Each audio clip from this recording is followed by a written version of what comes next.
Thank you, Paul. Grandad, or whatever you're going to be called. So we're looking at the book of Daniel. And Daniel is a brilliant book. It's split in two. So the first 6 chapters, you've got sort of the life of Daniel, what's been going on, and then 7 to 12, the next 6 chapters, is split up into sort of prophetic visions that Daniel sees. Up until this point, the Jews in Jerusalem, they've been warned by the prophets, like we just heard, Jeremiah, Ezekiel, and Isaiah, and many others of the minor prophets. They've been being warned about their disobedience to God. And this Israel nation is in complete disobedience to God. And they've been warned. And what happens is there's a Babylonian empire that besiege Israel. And we're going to pick it up at that point. So I'm going to read all of chapter 1. So bear with me. Some big names, and the light isn't great in here, but see what happens. So Daniel chapter 1. In the 3rd year of the reign of Jehoiakim, king of Judah, Nebuchadnezzar, king of Babylon, came to Jerusalem and besieged it. And the Lord gave Jehoiakim, king of Judah, into his hand, and some of the vessels of the house of God. And he brought them to the land of Shinar, to the house of his God, and placed the vessels in the treasury of his God. Then the king commanded Ashpenazar, his chief eunuch, to bring some of the people of Israel, both of the royal family and of nobility, youths without blemish, of good appearance and skillful in all wisdom, endowed in knowledge, understanding, learning, and competent to stand in the king's palace, and to teach them the literature and language of the Chaldeans. The king assigned them daily portions of the food that the king ate, and of the wine that he drank. They would be educated for 3 years, and at the end of that time, they would stand before the king. Among these were Daniel, Hananiah, Mishael, and Azariah, of the tribe of Judah.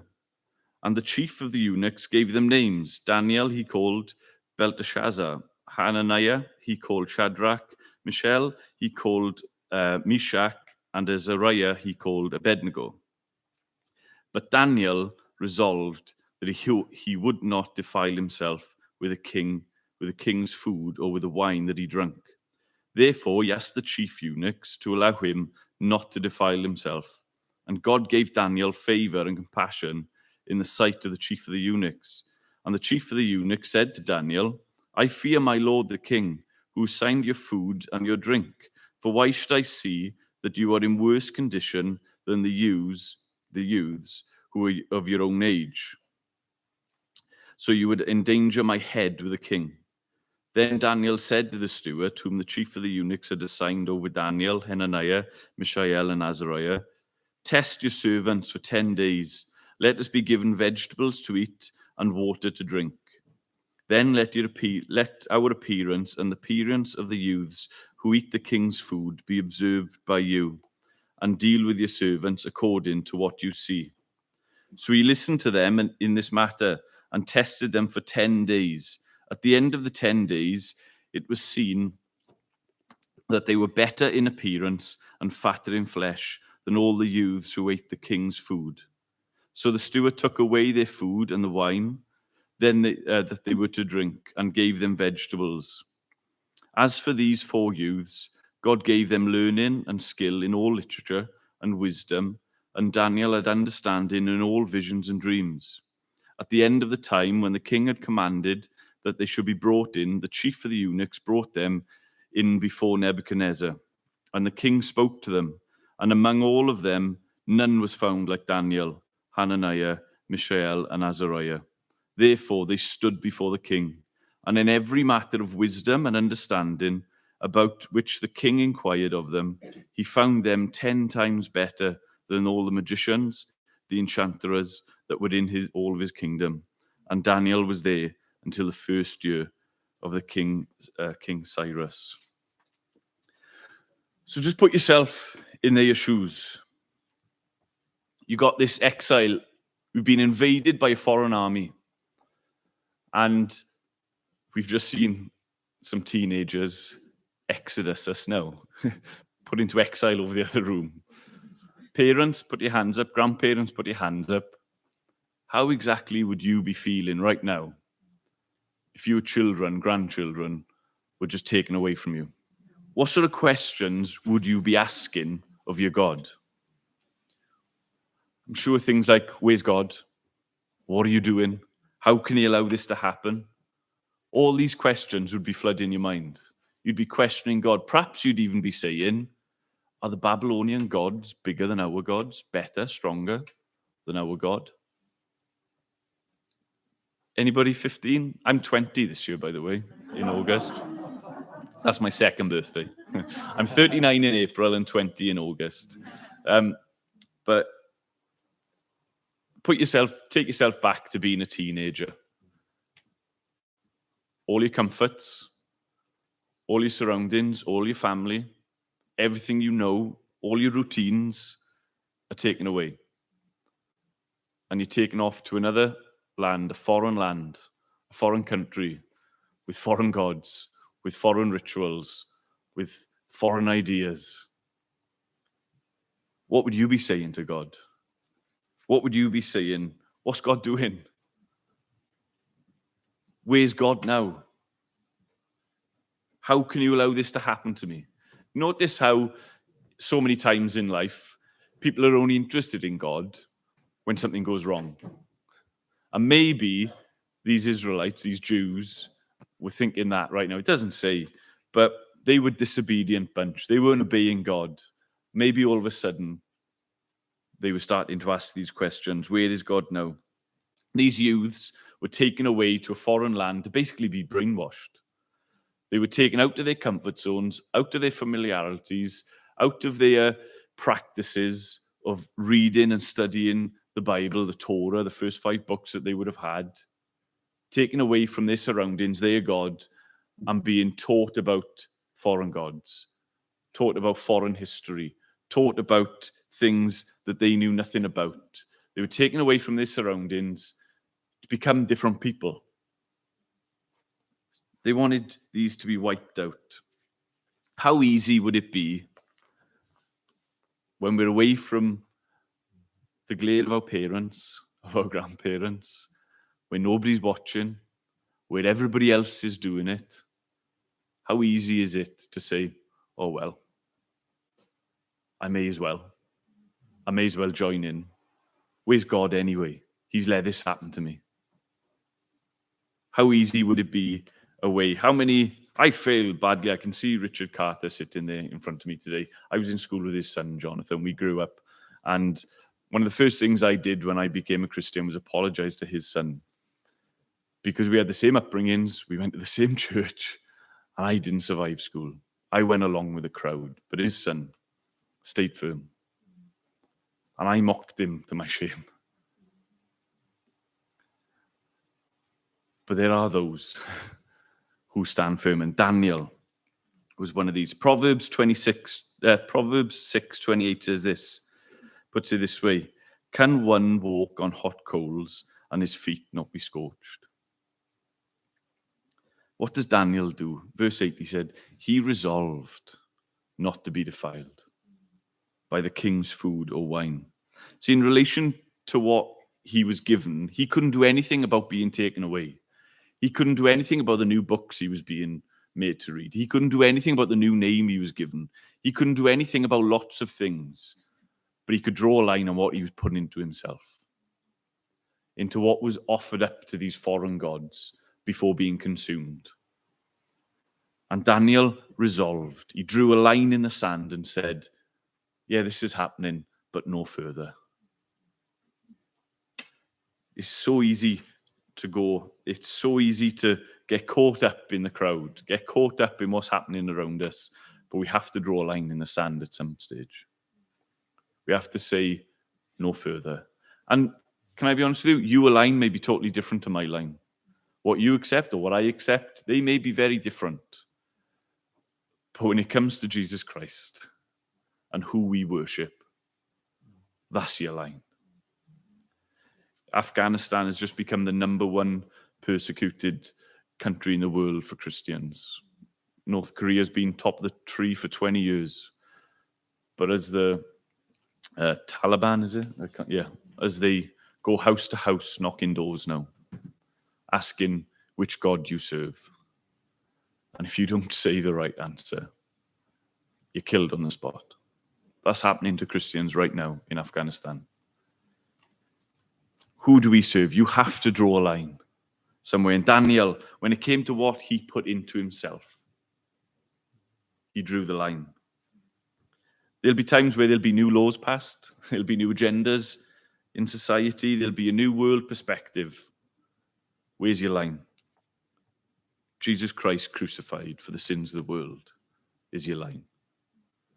And he is, as Ian said only a few weeks ago, when he compared John the Baptist to Jesus, he is God. He is the one and only God. So then came the test. He said, put us to the test. Now, I don't like Daniel's idea of food here, I'll be honest with you. Just vegetables and water. Sounds a right disaster to me. As you can tell, I would have come up with something else maybe. My line would have been different to Daniel's maybe. But James 1:12 says, blessed is the one who perseveres under trial, because having stood the test, that person will receive the crown of life that the Lord has promised to those who love him. Matthew 26:41 says, watch and pray so that you will not fall into temptation. The spirit is willing, but the flesh is weak. Why bother? Why bother? Why else? Well, Daniel grew up. He was of the tribe of Judah. He grew up learning about his God. He grew up reading about his God. Daniel knew his God. Daniel knew, as it says in Deuteronomy 6, his mantra, his motto for life, his staple, his line was this: you shall love the Lord your God with all your heart and with all your soul and with all your might. Didn't matter to Daniel where he was, what was around him, what was going on. He was going to love his God with all his mind, body, and soul, with all that mattered. Daniel knew above all things he had to love God. He had to serve God. What do you know this morning? We can get caught up in feelings. What do you know? Do you know that you have a second birthday? Do you know what God has done? Do you know the trials he's brought you through? Do you know that God loves you? And so he passes the test. He honors God and he passes the test. 1 Samuel 2 says this in verse 30, for those who honor me, I will honor. It's quite simple sometimes. Honor God and he will honor you. But not only that, he looked better. Imagine that, after just eating fruit and veg and water, he looked better. Perhaps, as my father told me just 2 weeks ago on a Thursday night, perhaps I ought to try it. The cheek, honestly. But there we go. But he resolved to do it. Not only that, when it came to the king, he didn't just look better. The king found him to be 10 times better than everyone else. And there's a real reality check for each and every one of us here today who proclaims to be a Christian. Are you better? Are you any better? I can, not in an arrogant way, but when it comes to, Daniel was in the court, giving advice, being wise, giving counsel. Are you better than those outside when it comes to those matters? Because we should be. We definitely should be. Because the answer to absolutely everything is in here. And if we know what's in here, then we can give the right response to those who need it.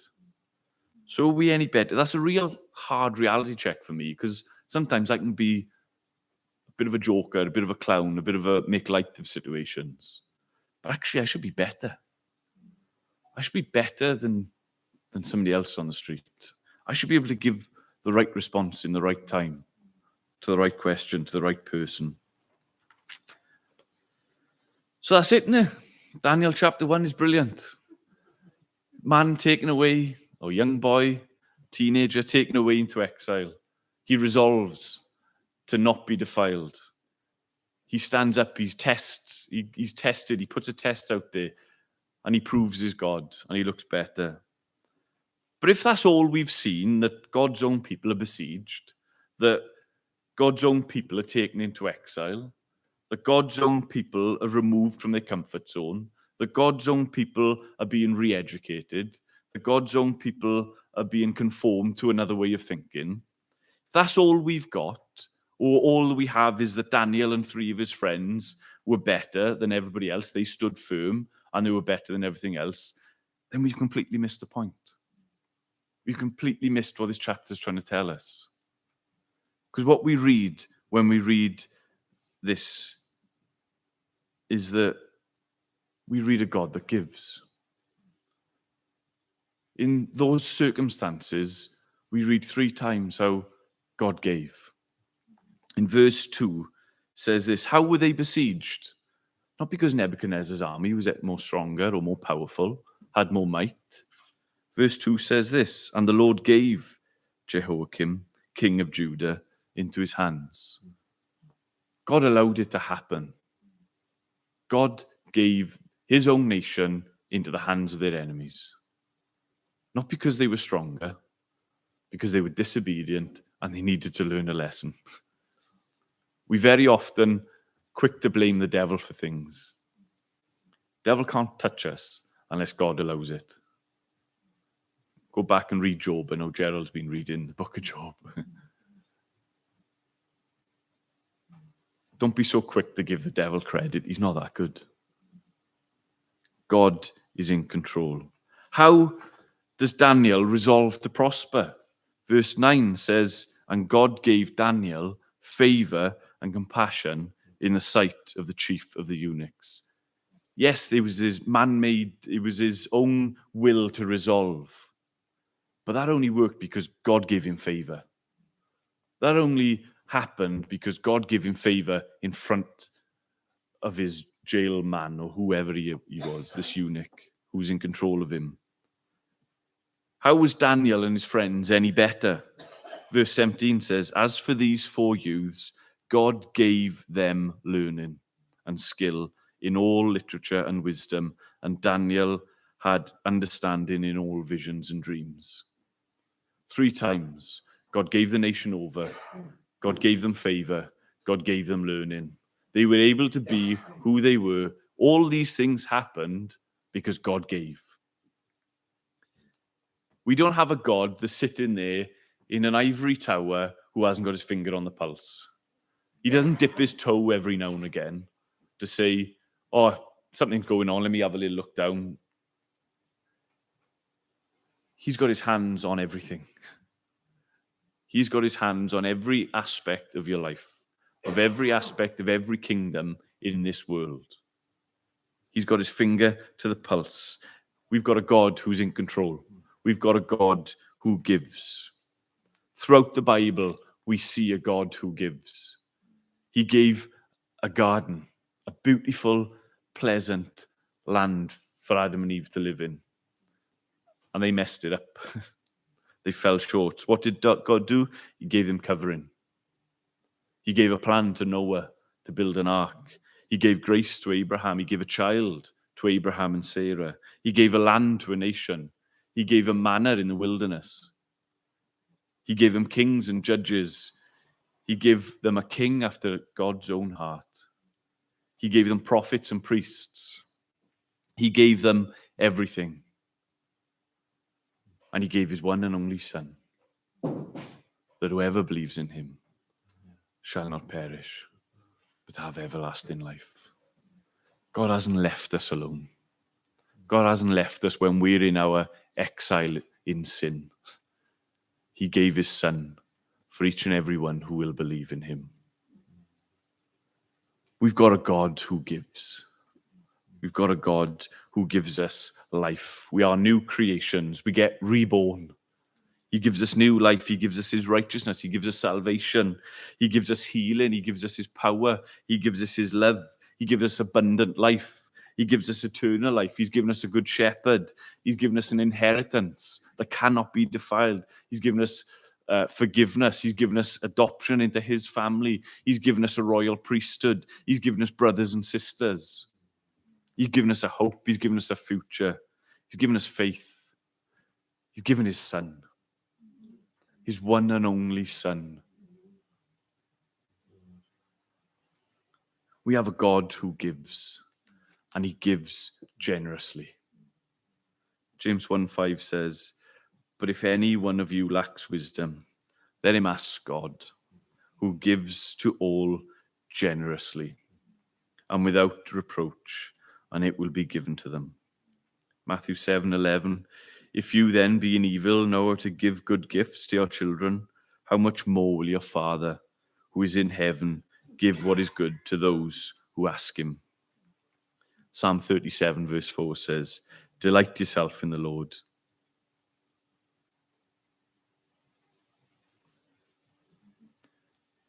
And he will give you the desires of your heart.